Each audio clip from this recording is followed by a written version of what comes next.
Welcome to our channel. We're so happy to have you here. Don't forget to subscribe and help us hit our goal of 100,000 subscribers. 9 monarchs at King Edward VII's funeral, 1910. The most monarchs photographed together in history, they were together at Windsor Castle in England for the funeral of King Edward VII of the United Kingdom on May 20th, 1910. Standing from left to right, Haakon VII of Norway, Ferdinand of Bulgaria, Manuel II of Portugal, Wilhelm II of Germany, George I of Greece, and Albert I of Belgium.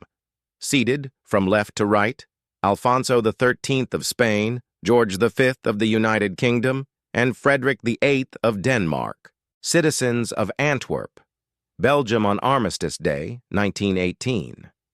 Citizens of Antwerp, Belgium, coming out on the streets, a few hours after the announcement of the armistice, to celebrate the end of the First World War. This historical photograph was taken on November 11, 1918.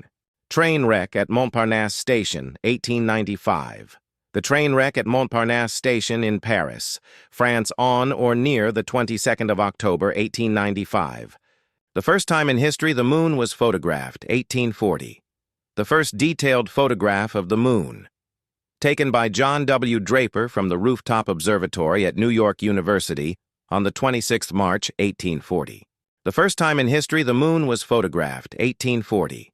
The first detailed photograph of the moon, taken by John W. Draper from the rooftop observatory at New York University on the 26th March, 1840. Troops of the Eight Nations Alliance, 1900. The troops of the Eight Nations Alliance posing for a photograph in China, 1900. Left to right. Britain, United States, Australia, British Empire colony at this time, India, British Empire colony at this time, German Empire, France, Austria, Hungary, Italy, Japan. Gutzen-Borglum's model of Mount Rushmore, a circa 1936 photograph of Gutzen-Borglum's model for the Mount Rushmore National Memorial. This shows that the original plan was for the heads to also have bodies and hands. This came to an end when Gutzen died in 1941, and then the project ran out of money after his son took over. Harriet Tubman, 1911. Harriet Tubman, later in life, at the age of 89, photographed sitting on a chair at her home in Auburn, New York in 1911. Testing of a bulletproof vest, 1923. The testing of a bulletproof vest while onlookers watch on in interest in Washington, D.C. on the 13th of September, 1923. Monet in his garden, 1922. Famous French Impressionist painter Claude Monet standing on a bridge with a visitor in his garden in Giverny, France in 1922. There were still Civil War veterans alive during Franklin D. Roosevelt's administration. In fact, in 1938, Roosevelt met with them at a ceremony commemorating the 75th anniversary of the Battle of Gettysburg, as seen in the photo below, at which he gave a speech to dedicate the Eternal Light Peace Memorial. The ceremony was also captured on film and shown on newsreels in movie theaters. The design for this Alice in Wonderland poster has an interesting backstory. Walt Disney really hated how Alice in Wonderland turned out and refused to re-release the movie during his lifetime. However, in 1971, 5 years after Walt's death, the movie became a head film, and it had a huge cult following among college students who would rent the 16mm film and set up viewing parties.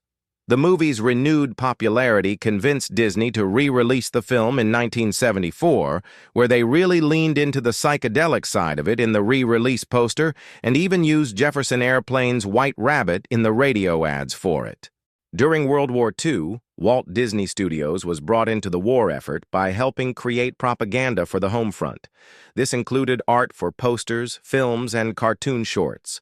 Below are posters for 2 of the shorts: Der Führer's Face, in which Donald Duck has a nightmare that he is a Nazi soldier living in Germany, and Education for Death, The Making of the Nazi, which parodied Hitler and Nazi ideology, while also telling the story of a German boy and his parents forced to follow orders.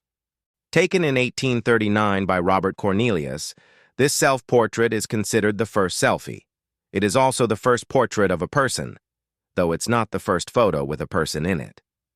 French photographer Louis Daguerre captured the first photo with a person in it in 1838 when he took a picture of the Boulevard du Temple in Paris from above and captured a small blurry image of a man getting his shoes shined below.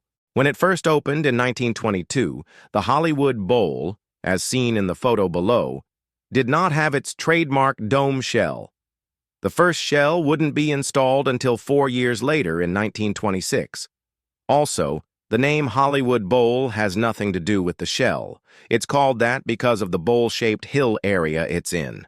No, this is not a photo of Betty White in the 1940s. This is actually Betty dressed up in 40s clothes to promote her hosting the 75th annual Tournament of Roses parade, which was in 1964. As part of the promotion, Betty dressed up in different eras during which the parade was held. These photos, taken in 1946, are the first photos of Earth taken from space. They were able to achieve this by launching a V-2 missile carrying a 35mm motion picture camera into space. The camera was protected in a steel case, which allowed it to survive when the missile crashed back down to Earth. The iconic Hollywood sign was actually built in 1923 to advertise the Hollywoodland real estate development in the hills below it.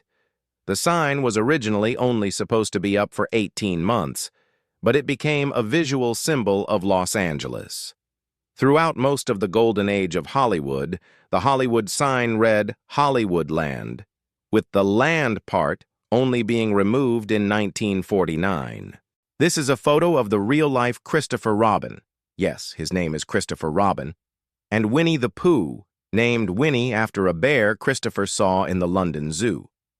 Winnie the Pooh author A. Milne, who was Christopher's father, was inspired by him to write the books. It was actually his mother who created the Winnie the Pooh world, saying, "It was my mother who used to come and play in the nursery with me and tell him about the things I thought and did. It was she who provided most of the material for my father's books." If this house looks familiar, it's because it's the Dibble House, which is featured in the background of Grant Wood's iconic painting, American Gothic. This is how the house looked like in 2005.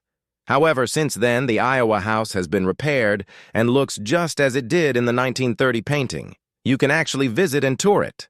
Pope Pius IX, last sovereign lord of the Papal State before the Italian unification, giving his blessing to King Francis II of Naples, Sicily. Also kneeling on the left is my ancestral relative, Colonel Athanas Charette de la Contrie of the Papal Zouaves.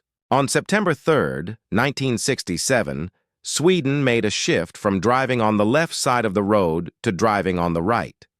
This is a picture from the first day after the big change. A motorcycle dispatch rider reading the details of a grave marker. In the background, an observation balloon is preparing to ascend. The writing on the grave marker, written in German, says, "Hier ruhen tapfere französische Krieger," or "Here rest brave French warriors." This is Jack the Baboon, a South African baboon who worked as a signalman at a railway station in the 1800s. During his almost decade of railway work, Jack never made a single mistake. This is the Dale Creek Bridge, a bridge built in Wyoming in the 1800s that was so rickety that trains had to slow down to 4 miles per hour to cross it safely.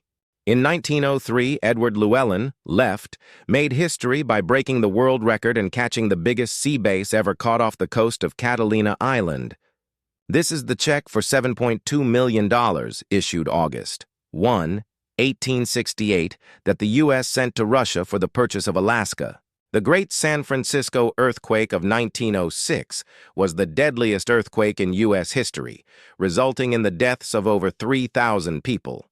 In the aftermath of the disaster, you could literally see where the earth split along the San Andreas Fault. B-24, liberator of the 705th Bomb Squadron over Orly Airfield, Paris, May 1944. Sergeant Karen Hermiston, a.k.a. Hermie, earned a special place in Canadian history as the only official female photographer for the armed forces amidst combat during World War II. As Soviets approached Berlin, the citizens of the city did their best to take care of zoo animals. 1945. Clara Bow photographed for her first talkie The Wild Party, 1928, released in 1929.